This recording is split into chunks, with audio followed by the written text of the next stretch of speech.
Allahu Allahu Allahu Allah Allahu Allahu Allahu Allah Allahu Allahu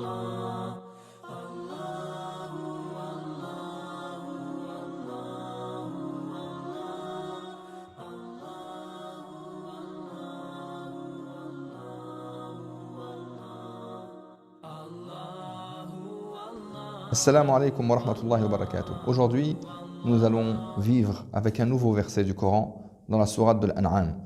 Allah subhanahu wa ta'ala dit وَإِذَا جَاءَكَ الَّذِينَ يُؤْمِنُونَ بِآيَاتِنَا فَقُلْ سَلَامٌ عَلَيْكُمْ كَتَبَ رَبُّكُمْ عَلَى نَفْسِهِ الرَّحْمَةِ أنه من عمل منكم سوءا بجهالة ثم تاب من بعده وأصلح فأنه غفور رحيم. Allah subhanahu wa ta'ala dans ce verset, il dit: quand les croyants viennent vers toi, ô messager d'Allah, quand les croyants viennent vers toi, dis-leur, annonce-leur que la paix soit sur vous, dis-leur que la paix soit sur vous, et dis-leur, annonce-leur qu'Allah subhanahu wa ta'ala s'est prescrit à lui-même la miséricorde. Et qu'Allah subhanahu wa ta'ala, il dit, celui qui accomplit un mal avec ignorance, par ignorance, puis il se repent à Allah subhanahu wa ta'ala, et qu'il corrige son erreur et qu'il rectifie, Allah subhanahu wa ta'ala lui pardonne. Allah subhanahu wa ta'ala nous annonce une très très bonne nouvelle dans ce verset. Et il demande Allah subhanahu wa ta'ala à son messager Muhammad sallallahu alayhi wa sallam de nous annoncer cette bonne nouvelle.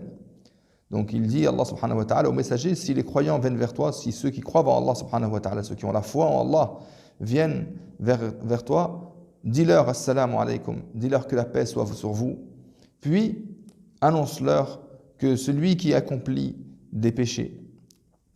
Et avant ça, il annonce-leur que la miséricorde d'Allah subhanahu wa ta'ala a été prescrite. Allah subhanahu wa ta'ala s'est prescrit à lui-même la miséricorde. Donc Allah subhanahu wa ta'ala, il dit à son messager Muhammad sallallahu alayhi wa sallam, dis-leur qu'Allah subhanahu wa ta'ala s'est prescrit la miséricorde. Il s'est obligé d'être miséricorde envers ses créatures subhanahu wa ta'ala. Deuxième chose, que celui qui accomplit un péché, et il a dit un péché sans le définir, il n'a pas dit le péché. Il a dit un péché, n'importe quel péché, qu'il soit grand ou petit. Et le musulman, bien sûr, comme il désobéit à Allah subhanahu wa ta'ala, pour lui, tous les péchés sont grands.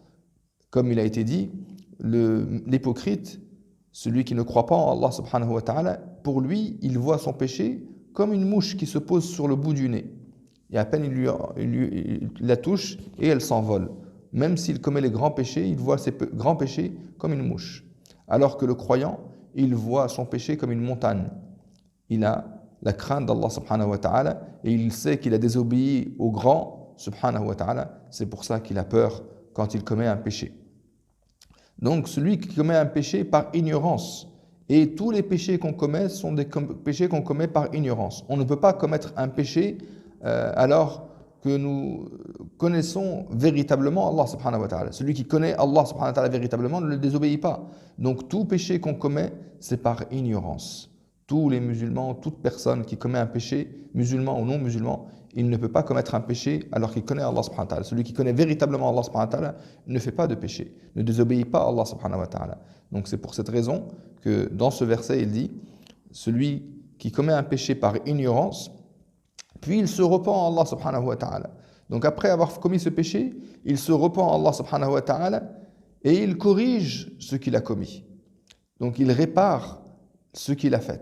Parce que le péché, il y a des personnes qui font des péchés qui ne les regardent que eux.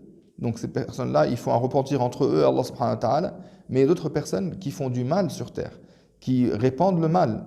Donc ces personnes qui font du mal à autrui, ils doivent réparer leurs erreurs, réparer cette erreur qu'ils ont commise, et Allah subhanahu wa ta'ala est pardonneur et miséricordieux subhanahu wa ta'ala.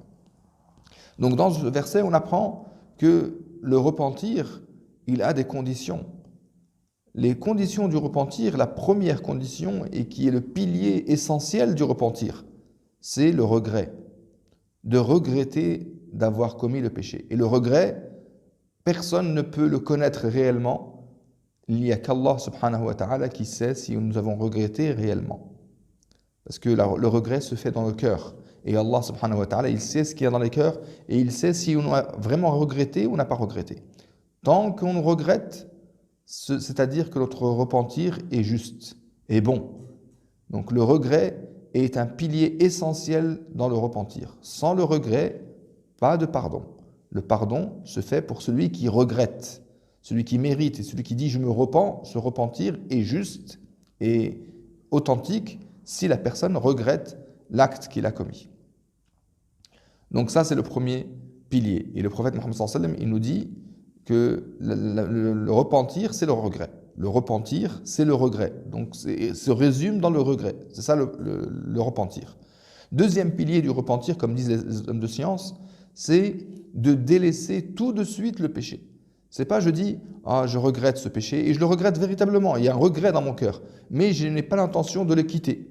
Je veux continuer à faire ce péché jusqu'à que je le finis, parce que j'ai entamé le péché, donc il m'est difficile d'arrêter en plein péché, donc je finis mon péché et après je me repens. Ça, c'est pas bon.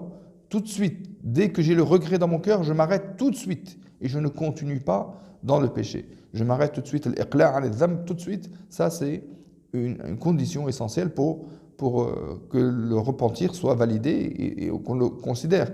Si une personne il a l'intention d'arrêter le péché le lendemain, et s'il meurt dans la nuit, eh bien, dans cette nuit-là, son repentir n'est pas valide. Ce repentir-là n'a pas été valide. Pourquoi? Parce qu'il n'a pas arrêté ce péché. Il a continué dans son péché et il avait l'intention de finir de se repentir le lendemain, pas aujourd'hui. Donc, même s'il a le regret, son intention c'était de se repentir 2-3 jours après, et il est mort avant, donc ce repentir n'est pas valide. C'est pour ça qu'il faut tout de suite arrêter le péché quand on a le regret. Troisième condition que les savants disent pour le repentir, c'est de vouloir ne pas le recommencer. Il faut qu'il y ait une forte volonté de ne pas vouloir retomber dans le péché. Le musulman doit avoir cette volonté de ne pas vouloir retomber dans le péché. Même si la personne peut retomber dans le péché une autre fois. Mais cette volonté, elle doit exister. Et elle doit être continue à chaque fois qu'il se repent. Même s'il commet le même péché une dizaine, une vingtaine, une centaine de fois, ce péché-là, si tu le fais pendant des années de ta vie, et à chaque fois que tu le fais, tu te repens à Allah, Allah accepte ton repentir. Et il est heureux de ton repentir. Et il est content de ton repentir. Mais c'est une épreuve pour toi. Allah subhanahu wa ta'ala ne te donne pas le repentir final, le repentir sincère final. Donc tu retombes dans le péché et c'est une épreuve pour toi pour ne pas écouter l'appel du diable qui te demande de continuer le péché ou bien qui te dit Allah subhanahu wa ta'ala n'accepte pas ton péché. Regarde, tu t'es repenti 1 fois, 2 fois, 3 fois et tu n'arrives pas à arrêter ce péché. Donc ça c'est une preuve qu'Allah n'a pas accepté ton repentir et que ton repentir n'est pas accepté par Allah. Allah t'a délaissé. Donc arrête de demander pardon à Allah et continue dans ton péché. Allah n'acceptera pas ton péché. Ça c'est un appel de shaitan. Et shaitan il veut nous éloigner de la miséricorde d'Allah, du pardon d'Allah subhanahu wa ta'ala. Une question maintenant qu'on pose. Est-ce que tu as une autre divinité à part Allah? Est-ce que tu as un autre Dieu à part Allah subhanahu wa ta'ala? Si Allah subhanahu wa ta'ala n'accepte pas ton repentir, si Allah subhanahu wa ta'ala n'accepte pas ton repentir, est-ce que tu as un autre Dieu à qui tu peux t'adresser? Tu n'as que Allah subhanahu wa ta'ala. Et tu dois supplier jusqu'à la fin de tes jours pour qu'Allah subhanahu wa ta'ala te pardonne.